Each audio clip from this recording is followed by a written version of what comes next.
पिच्चलपेरी या पिचलपेरी भारत की एक प्रचलित और डरावनी कहानी है। यह प्रेतनी की कहानी है जो विशेष रूप से रात में लोगों को डराने और उनका शिकार करने के लिए जानी जाती है। पिच्चलपेरी की कहानी भारत के विभिन्न क्षेत्रों में प्रचलित है, खासकर ग्रामीण इलाकों में। इस प्रेतनी की कहानी में कई रूपांतर और विवरण हैं, लेकिन मुख्य तत्व और डरावने कहानी समान रहते हैं। पिच्चलपेरी को अक्सर एक भूतनी के रूप में वर्णित किया जाता है, जिसके पैर पीछे की ओर मुड़े होते हैं। इस वजह से इसे पिच्चलपेरी कहा जाता है, जिसका अर्थ है पीछे की ओर पैर वाली प्रेतनी। यह अपना रूप बदलकर खुद को एक सुंदर औरत में बदल लेती है, जो विशेष रूप से रात में अकेले यात्रा करने वाले लोगों को आकर्षित करने के लिए अपनी सुंदरता का प्रयोग करती है। पिच्चलपेरी की कहानी की उत्पत्ति के बारे में कई मान्यताएं हैं। आमतौर पर यह माना जाता है कि वह एक महिला की आत्मा है, जिसकी मृत्यु किसी अनहोनी घटना, हत्या या आत्महत्या के कारण हुई थी। उसकी आत्मा अधूरी इच्छाओं और क्रोध से भरी रहती है, और वह उन लोगों से बदला लेना चाहती है जिन्होंने उसके साथ अन्याय किया था। और कई बार उन्हें इस काम में मजा आने लगता है, जिससे फिर ये और भी कई मासूम लोगों की जान लेती है। और फिर इनका ये खूनी खेल जारी रहता है। पिच्चलपेरी की कहानियों में यह बताया जाता है कि वह अक्सर अकेले पुरुषों को अपने आकर्षण में फंसाने का प्रयास करती है। वह उन्हें सुनसान जगहों पर ले जाकर हानि पहुंचाती है। उसके पीछे की ओर मुड़े हुए पैर उसके वास्तविक स्वरूप को पहचानने का संकेत होते हैं। पिच्चलपेरी की उपस्थिति का अनुभव करने वाले लोगों का कहना है कि उसकी आंखें चमकती हैं और उसके पैर हवा में झूलते हुए दिखाई देते हैं। और ये ज्यादातर मुसाफिरों का शिकार करती है, जो रात में किसी जंगल में भटक जाते हैं या वह से गुजर रहे होते हैं। पिच्चलपेरी से बचने के लिए लोगों ने कई सुरक्षा उपाय और टोटके अपनाए हैं। कुछ प्रमुख उपाय इस प्रकार हैं। लौंग और नींबू। पिच्चलपेरी से बचने के लिए लोग अपने साथ लौंग और नींबू रखते हैं, क्योंकि यह माना जाता है कि इससे उसकी शक्तियां निष्क्रिय हो जाती हैं। धार्मिक प्रतीक। धार्मिक प्रतीक, जैसे कि भगवान की तस्वीर या ताबीज, को साथ रखने से पिच्चलपेरी से बचाव होता है।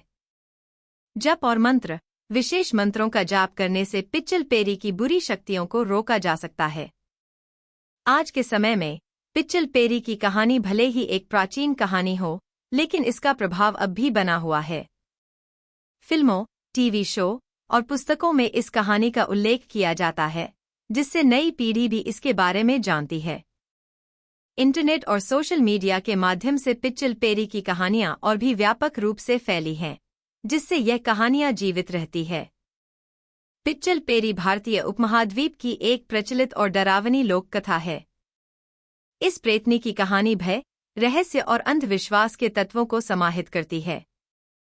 पिच्चलपेरी की कहानी हमें यह समझने में मदद करती है कि किस तरह लोक कथाएं और किंवदंतियां समाज की सांस्कृतिक और धार्मिक धारणाओं का हिस्सा बनती हैं और उन्हें पीढ़ी दर पीढ़ी आगे बढ़ाती हैं। पिच्चलपेरी की कहानियां। यह कहानी उत्तर भारत के एक छोटे से गांव में घटित हुई थी। यह गांव घने जंगलों से घिरा हुआ था और यहाँ के लोग बहुत धार्मिक और अंधविश्वासी थे। गांव के बुजुर्ग अक्सर पिच्चलपेरी की डरावनी कहानियां सुनाते थे, जिसे सुनकर गांव के बच्चे और युवा डर जाते थे। वहां पर राजू नाम का एक लड़का रहता था, जिसने ये सभी कहानी सुनी हुई थी। राजू, एक युवा लड़का जो शहर में पढ़ाई कर रहा था, छुट्टियों में गांव आया था। वह अपने दोस्तों के साथ समय बिताने और गांव के माहौल का आनंद लेने के लिए उत्सुक था। एक रात राजू और उसके दोस्त एक पुराने मंदिर के पास इकट्ठा हुए। यह मंदिर गांव के बाहरी इलाके में स्थित था और वहां जाने से लोग डरते थे, क्योंकि यह माना जाता था कि वहां पिच्चलपेरी का निवास है। एक राजू और उसके दोस्त आपस में वहां घूम रहे थे, तभी राजू के दोस्तों ने उसे चुनौती दी कि वह मंदिर के अंदर जाकर पिच्चलपेरी को बुलाए। राजू, जो अंधविश्वास में विश्वास नहीं करता था, इस चुनौती को स्वीकार कर लिया। उसने मंदिर के अंदर जाने का निश्चय किया और अपने दोस्तों के साथ वहां पहुंचा। मंदिर के अंदर का माहौल बहुत ही डरावना था। वहां अंधेरा था और दीवारों पर बिल्लियों के रोने की आवाजें गूंज रही थीं। राजू ने हिम्मत जुटाई और पिच्चल पेरी को बुलाने के लिए 3 बार उसका नाम पुकारा। कुछ क्षणों के लिए कुछ नहीं हुआ, लेकिन अचानक मंदिर के अंदर एक ठंडी हवा चली और दिए की लौ तेजी से जलने लगी। राजू और उसके दोस्तों ने देखा कि मंदिर के एक कोने में एक धुंधली आकृति प्रकट होने लगी। यह आकृति धीरे धीरे एक सुंदर महिला का रूप लेने लगी, लेकिन उसके पैर पीछे की ओर मुड़े हुए थे। यह दृश्य देखकर राजू और उसके दोस्तों का दिल दहल गया। महिला ने राजू की ओर देखा और उसकी आंखें चमकने लगीं। वह धीरे धीरे राजू की ओर बढ़ने लगी। राजू के दोस्तों ने डर के मारे भागने का प्रयास किया, लेकिन राजू पिच्चल पेरी की नजरों में बंद गया था। उसे ऐसा लगा कि वह अपनी जगह पर जड़ हो गया है और हिल भी नहीं पा रहा है। राजू के दोस्त राजू को चलने के लिए बोल रहे थे, पर राजू तो वहां से अपने कदम हिला भी नहीं पा रहा था। राजू बार बार वहां से जाने का प्रयास कर रहा था, पर वो हिल नहीं पा रहा था। फिर राजू ने अपनी सारी हिम्मत जुटाई और भगवान का नाम जपना शुरू किया। उसने अपने गले में पहनी हुई ताबीज को पकड़ा और जोर से चीखा, भगवान मेरी रक्षा करें। यह सुनते ही पिच्चल पेरी की आंखें और भी ज्यादा चमकने लगीं, लेकिन अचानक एक तेज रोशनी ने मंदिर को घेर लिया और पिच्चल पेरी गायब हो गई। राजू और उसके दोस्तों ने इस घटना के बाद कभी भी उस मंदिर के पास जाने की हिम्मत नहीं की।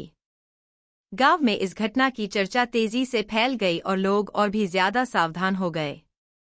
राजू ने इस अनुभव से सीखा कि चाहे कुछ भी हो, हमें अंधविश्वासों और कहानियों को हल्के में नहीं लेना चाहिए।